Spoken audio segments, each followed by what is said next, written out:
Finally, guys, welcome back to the video. We're looking at Australian Auscar Championship at the Calder Park Thunderdome. That's right, baby. This NASCAR fan is pumped up to see some Auscar. As you know, if you know anything about my channel, I'm a huge fan of Australian motorsports. Have really come to love all of it. It's so fun. You guys race a lot of awesome stuff at a lot of beautiful, great tracks. And how have I not seen this yet? Well, I don't know. I don't know what to tell you, but it's here now. This is from Motorsport AU. That is the channel. This will be linked in the description down below.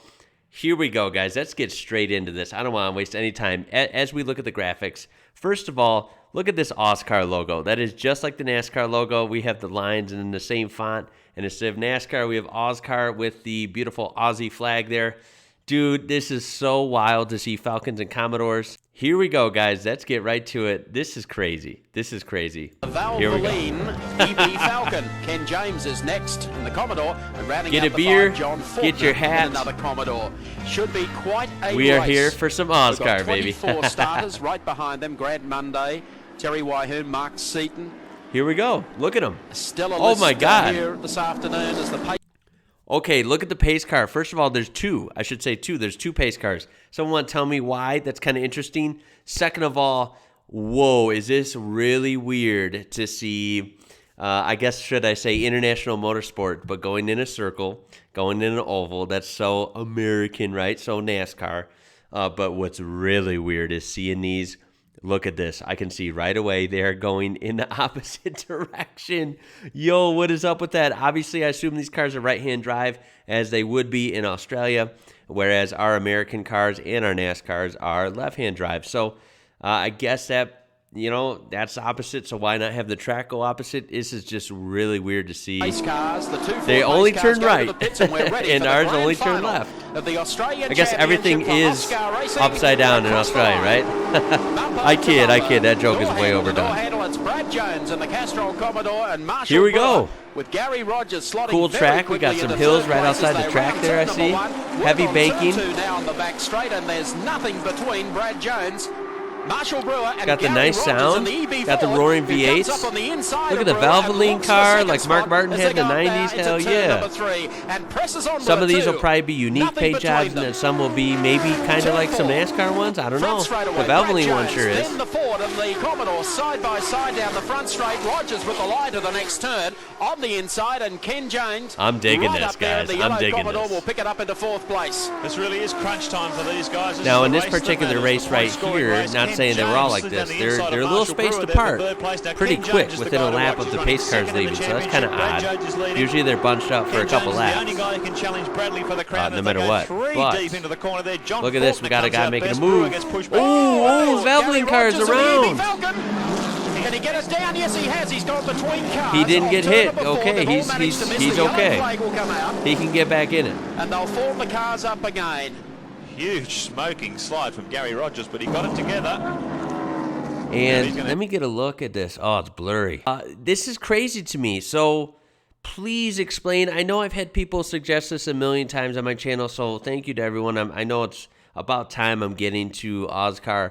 But really, if someone said this, I apologize. But please tell me if you know anything about the technical specs of these. Because unlike NASCAR, which is famous for being, stock cars, right? But they're nothing like stock vehicles that you can buy at the dealership at all. They're nothing like them. These kind of look like this might have been a Falcon that they modified. I mean, if you look at the dimensions, you look at the way the body sits over the wheels, it almost looks like this was a Falcon that was gutted and maybe converted to a race car. If not, then if it's a full-on tube chassis race car, then they do a better job of making it look more stock. I will admit that. I want to clarify that for me down in the comments, rather. I appreciate that because I'm thinking these are more stock looking, and it almost looks like the four doors right here and everything, right? Because we have the B pillar right there, the A, B, and then C. You see that? So this is different. It's like similar but different than NASCAR, and I like that it's a little different. I don't know. This is mind blowing, guys. This is really cool. Nasty flat spotted tires there. Whether he decides how fast were they? Well, have a look at this what did on the the handle race like? cam. You We're know, looking on the I Castrol kind of want race to know cam about coming it. up the back of Brad Jones. Because if they're more stock-like, I can appreciate that. I really can. At the same time, not that it's a bad thing, but I almost think, wouldn't these therefore be slower than an equivalent NASCAR of that year? I don't know. I don't know. And there you can see what happened. Rogers got around sideways, parked it in front of the mob coming off turn number 4. He's lit up all the bags, then the car turns back inside itself, comes down the racetrack. When you're on banking, that thing just wants to turn. So Brad wants Jones to turn gets right the hell around. out of there. Look at that Castrol with good car. reason.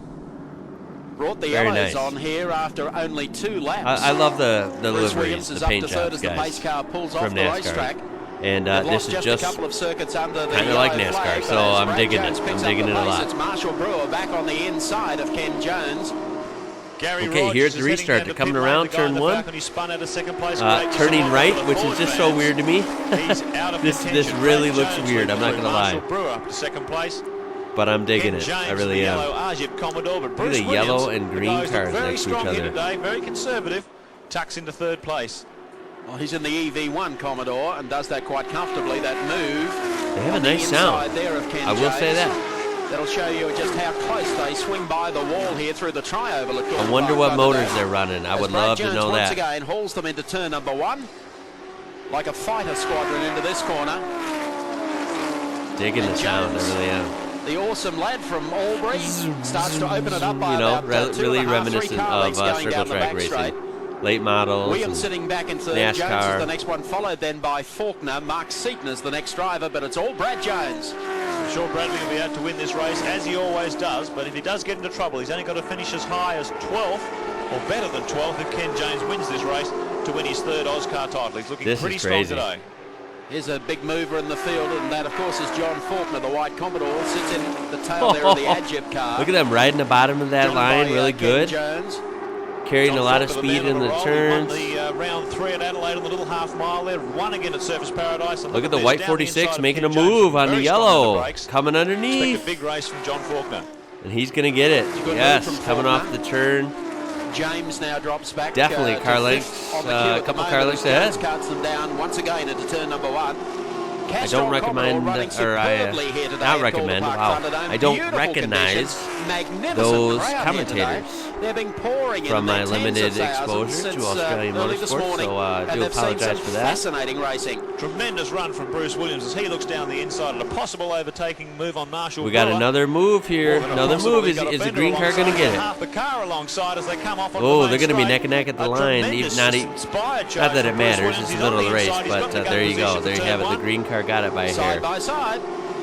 It's always fun to see that, right? Bumper to bumper. Got a little loose coming in. You saw that? He saved it, though. As they make the exit off turn number 2, Brad Jones is out to about 3 car lengths. Oh, what the hell? Is that a pink car? In second. Marshall J. Wow, Brewer is third. the pink John car Faulkner, spun then around, a big gap huh? Opening to, May I mention, there are fans in the stands. He had a spin by It doesn't look like it's a full house. And wound up on the grass verge down there. I know this was short-lived, right? If someone wants to clarify the exact years, I believe this was only in the 90s, correct? For maybe, 5 years or something? But this one is far and from what a shame. I mean, quite look, everyone's into what they're into. You know, I'm not going to, knock someone for that. But I'm just surprised this didn't have more of a, just more of a chance because, dude, NASCAR is so big and so powerful in the sports world here in America. It's just so famous, worldwide famous, and there's a lot of money in it and, a lot of competition. Now, I'll admit, I am a NASCAR fan. I use it for this video, but, I'm not the biggest NASCAR fan that I ever was right now. I was definitely more of a diehard NASCAR fan, I'd call it, maybe up to 4 years ago. I've little bit slowly weaned off of it. I'm not a diehard NASCAR fan anymore. I occasionally catch some races. I don't watch the whole races. It's partly because life's so busy and partly because I don't agree with some of the changes and just how it's evolved as to where it was maybe, 7 years ago and especially 20 years ago, 30 years ago. So, there's that, but it's still a big deal. And especially at this time, NASCAR was amazing in the 90s and the 80s in America. So I really don't know how this I don't know. I don't know if, why this would be so not popular where it would only last a little bit. I know Australia has a different motorsports history, but you'd think being, look at these Falcons and Commodores on the track and loud V8s screaming by. I don't know. You'd think they'd give it more of a chance. It's kind of weird. It's different. Of course it's different. It's not like Mount Panorama. I'm not going to kid around. But it's different. It's not supposed to be compared to that. It's different. And I like it. I like Mount Panorama. I also like NASCAR, and I also am really liking Auscar. So the field really starting to I don't know. It's kind of interesting, right? How things don't work in certain areas of the world. It's really weird. All right, we're skipping to the end here. I don't want to watch the whole thing. John Faulkner gets going smart. We got an idea, and then I want to see what it comes down to the wire here. If anything, has missed the kick completely. And this is always exciting. Who was a lap down, takes over command at the head of the field. This won't be appreciated by Williams. Jones now tries to get back on the inside of Faulkner as they come down the back straight. And Williams having difficulty as he moves now to the inside of Gary Rogers. What a race we have going here. Yeah, we have a good race going right at the end here. Across the line this you time. Can't argue with that. Gary's going to have a real go here, and he's got a little bit of time left in the race to make a point. But Bruce Williams down the inside. John Faulkner follows him down the inside line, and Bradley Jones. I have to say, for those haters out there, it's okay. Anyone can like stuff and dislike whatever they want.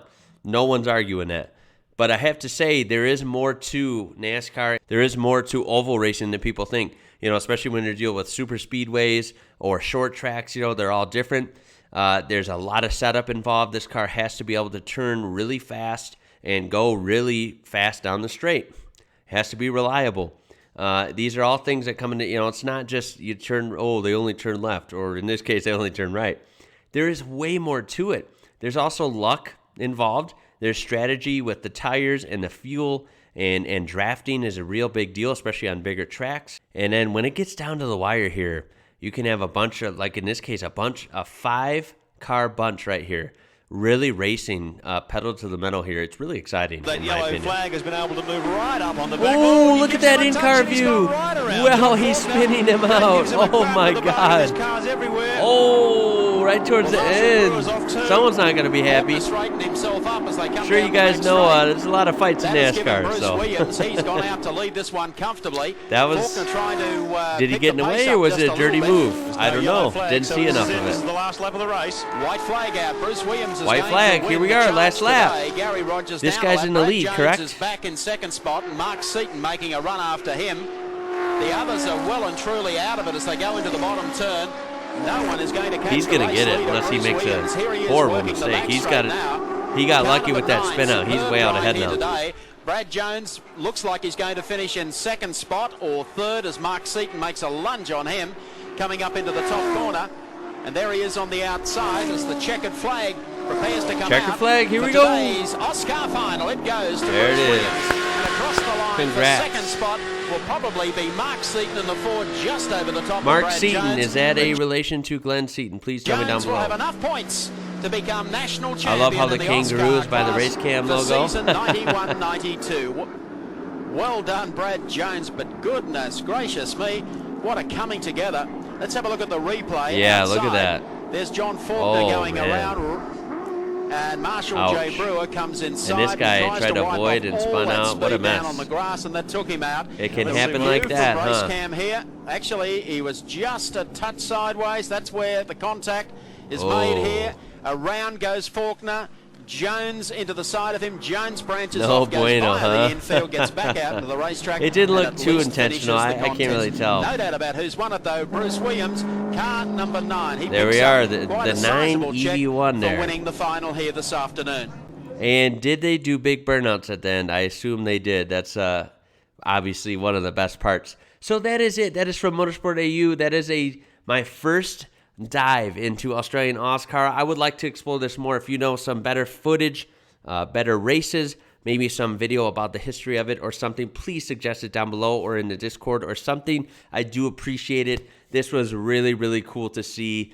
I will do more on this at some point because this is really interesting. Seeing them go the other way and seeing the cars, they look really sharp. They do look NASCAR-esque, but they have their own Aussie flair. So it's kind of the best of both worlds. You can tell that this was a NASCAR-inspired, league, but look at that. I mean, that is an Australian car. That is not like the NASCARs even of that time. So it's really kind of cool to see. I really got to admit it. And it really looks like it's based on the road car. I mean, if you look at the wheels, you look at like the wheel arch there. I mean, that is like Fords and Holdens of the time. Also, the Calder Park Thunderdome looks legit. Looks like a proper oval racing circuit, so that looks really cool as well. I can't wait to see what you guys think of this, and also for your suggestions. I do appreciate it. So I tell you what, help this video out. Throw a thumbs up on there. Like the video if you enjoyed it. It will help it out. I do appreciate it. Subscribe. We're so close to 50K, guys. Get me to 50K if you can. And, of course, you can check this original video out in the description down below, as well as other ways you can interact with my channel. My name is Ian. You're watching IWrocker. Until next time, guys, catch you later.